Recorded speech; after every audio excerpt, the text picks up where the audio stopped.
you mentioned future there. Let's talk about future for a second. Sir Ronald Cohen did write a book from Apex Partners, wrote a book called Second Bounce of the Ball. Premise being we're making money in today's market, and the companies that are going to be doing well are the ones that can align themselves to the next bounce of the ball. So predicting where that bounce is going to be. You've got a great habit of spotting trends earlier. Quote, autonomy was working in the cloud before it was the cloud. Autonomy created a search business before we'd heard of Google. Your portfolio, as you've already highlighted, is Uber future. So how can we identify or have a sort of a finger on the pulse of what's coming up next? Well, first thing you look at is in my field, you look for things that aren't possible today that will be possible tomorrow technically.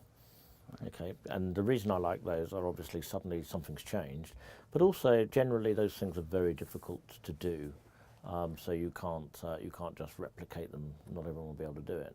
But the second one is always comes back to people.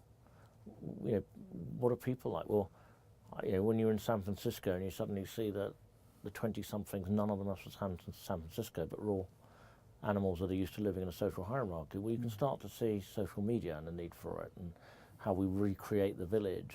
Or, you know, you look at the vast amounts of electronic documents, the need for the legal system to work, the e-discovery market. Now, these things are all obvious in retrospect, but if you really want to understand things, read your Shakespeare, because that's about people. That's about their loves and their fears and their hate and their greed. Those haven't changed. In fact, there's a wonderful quote from a Harvard biologist called Edward Wilson. And he says that we have the emotions of the Paleolithic, we have the institutions of the medieval, and we have the technology of the gods. And the opportunities come where those three meet. The emotions are still the same. We can still feel like we need to belong. The institutions, like the legal system or the banks or whatever, are out of date. And the technology, well, that's of the gods. Right. That's brilliant. So what trends do you see then on the horizon, looking at the sort of the raw human elements of you've just described that, but from the technological solutions perspective to those human needs, what major trends do you see on that? I mean, you said recently we're going to see a whole new world of how we interact with information, for example, and the main thing is computers are starting to understand meaning. What does that mean, and how do you think what other trends do you see out there 5-10 years? Well, there's a series of things coming together. We're at a time of incredible change because so many enablers are coming together. Perhaps the most obvious one is machine intelligence. Now, this is a revolution, just as the Industrial Revolution was a change. We had the IT revolution, which was about computers doing very simple, repetitive, simple things, like, I know, calculating a payroll. Now we're actually seeing intelligence in the machines. It's finally here. And that is going to change our world in incredible ways. Not only will we end up with things like driverless cars, but a lot of the tasks we do today will become automated by the machines. But the machines don't sleep, they don't get bored, and they can read 1,000 times faster than we can. So it is going to change what is possible in our world. Things look very different, and that's a lot of opportunity. It's some threat as well. Other areas are information. You know, we will see soon devices the size of a millimetre cube that can see and hear and be connected. And that means that there's going to be vast amounts of information everywhere. And then how we use information. So at the moment, it's crazy. You go to a keyboard, you type stuff in, you go to a search engine, you get words. No, information should be things. You know, we'll be wearing devices where we sit in a room and some of the objects won't be really there. They will just be information. You know, you get a bottle of wine and, you know, put it on the table, a little bloke will walk out and tell you where it was grown and why it's wonderful. The wine's real, the bloke isn't, but you won't be able to tell the difference. So is that something you're wearing in your eye, or is that... Well, there's a whole series of technologies being worked on at the moment, so things that will do direct write, but that's almost irrelevant, and that's kind of the enabling block. Once that arrives, though, the fundamental thing is how the digital world, which we now see as separate, becomes completely melded in with the physical world. You know, very simple example of this is, you know, I might want to look up a phone number. Well, you know, the normal analogy for that would be, well, a Rolodex could appear with the number on it on the table. That's very easy. But then imagine that technology that you can put anything anywhere and, you know, get a bottle of water and a goldfish can appear in it. It's very hard to explain, but the simplest analogy for this, you ever seen those Harry Potter films? Yeah, yeah. We're talking about that world. Right. So is it an exciting world, a threatening world? Well, it's incredibly exciting because you're no longer limited by your physical where you are. You're no longer limited by the laws of gravity. You know, and your creativity is just boundless now. You can create anything because you can take non-existent digital things and make them a reality around you. So we are about to enter an incredibly exciting period. Yeah, fantastic. And that's why I need to live long enough to see all of this. Yeah.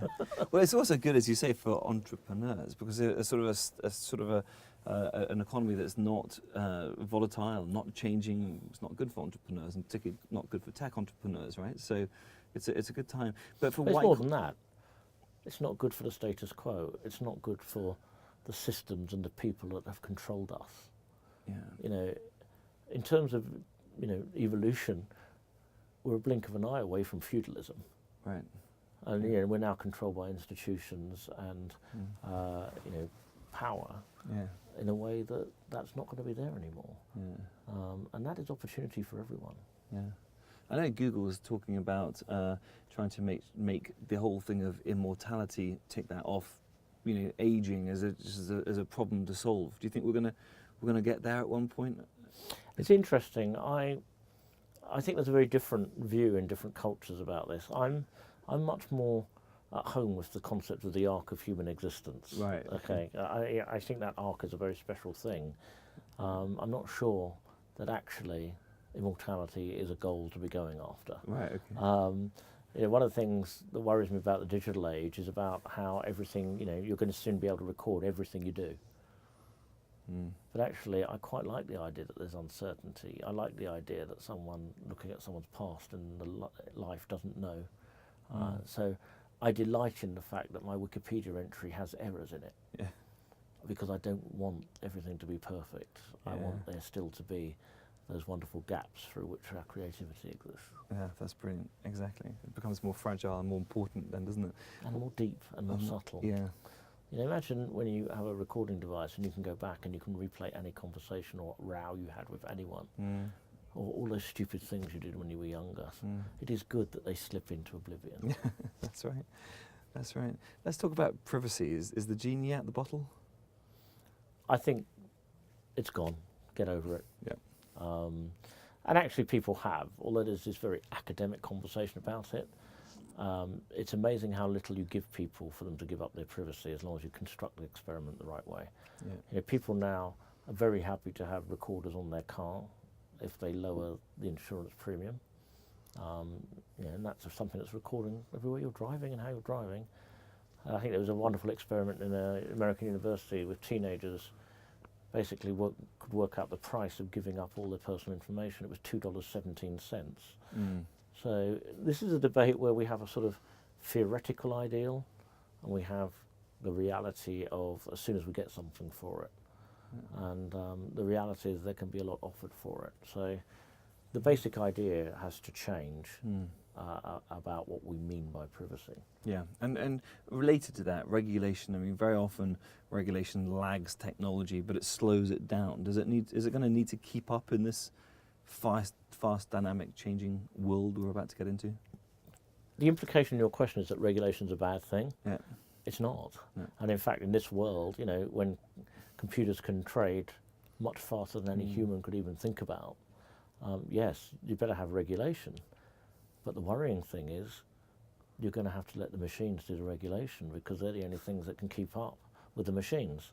Right. So the very thing we're worried about is going to have to be policed by the very thing we're worried about. So it's going to be an interesting dilemma in future. And just getting off tangent for 1 second, is there going to be a need for humans in the future? I mean, is that sort of a apocalyptic thing where robots take over the world? Is there a chance of? I think there'll always be a need for humans because people don't realise what humans do that is so impossible for machines to do. Because it comes so naturally to us. It's that creativity of linking things.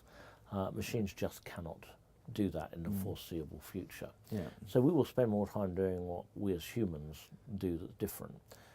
The funny thing about the whole sort of Terminator apocalypse vision is actually the failure mode is so much more banal. I really liked the Tay chatbot from Microsoft. Incredible technology, put online, learns from interacting with people on the internet. A week later, you know, it's a Nazi sex-crazed lunatic. You know? Absolutely. Not representing the Microsoft brands. Well, this is and the problem is, actually, it did exactly what we asked it to. It learned, and the problem we have there is, when we don't like what we see in the mirror, do we blame the mirror? It just did what it was supposed to, and we will get a lot more of that. The threat from these kind of machines is more, they're like the genie in our childhood stories. They will do exactly what we asked them to do. Right. And that won't be what we wanted them to do. Yeah. But is it going to take it, are they going to take over white-collar jobs? I mean, are the people doing interviews like this better No, off I think by you're absolutely I'm safe. okay? Yeah, That's fine. you're then. safe. Well, Deloitte recently produced a report, 35% of professional services jobs are at threat. Yeah. The Americans have produced a very negative analysis of that. We in Britain are more optimistic because we believe that, you know, if you had that conversation in 1968 about the IT industry, you'd have seen all the purchase ledger clerks that were going to lose their job, but not the hordes of IT consultants we would now have. Yeah. So what I do think it means is that there will be disruption. There will be a need to retrain people, and there will be different skills that are needed. So it is going to be a big effect, but I'm not sure it's a negative one.